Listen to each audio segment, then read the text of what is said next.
Karen from the Gloucester Branch Library, and today we are going to make edible, gooey, fun slime.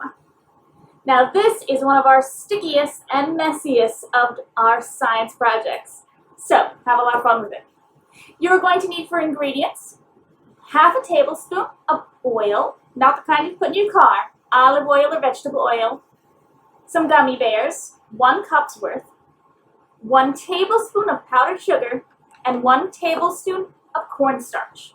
Now, our big ingredients for this one are going to be the gummy bears and the cornstarch. The first thing you want to do is sort your gummy bears by the colors. You want to have only the gummy bears of the color you want and the flavor you want.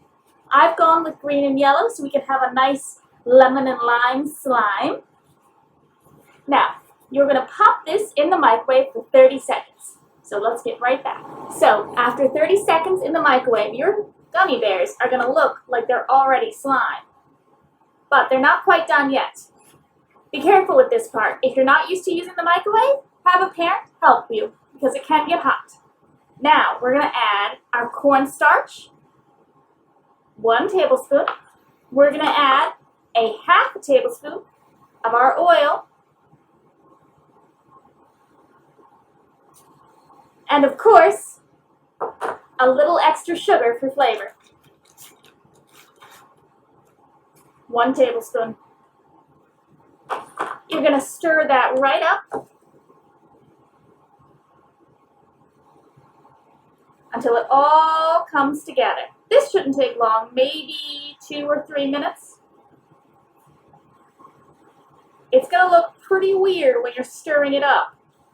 But what's happening in there is a real chemical reaction. Stir them up until you can't see the powdered sugar or the corn syrup anymore. Now comes the trickiest part, I think. You have to wait until it cools down.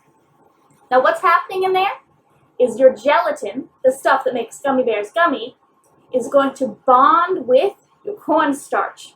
And that's going to form a polymer, which is what makes slime.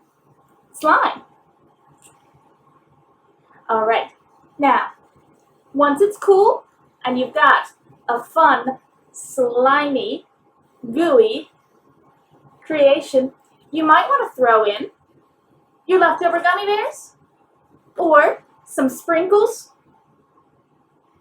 to make it extra fun. That way, you have something to search for in your slime. Here we go. Ooh. Now you can play with this once it gets cool enough, and it will be good for the rest of the day, pretty much. But this isn't something that you can keep forever. So once you're done playing with your slime today, go ahead and eat it. All right, thank you for joining me. Check back in 2 weeks when we make rock candy. Have a good day.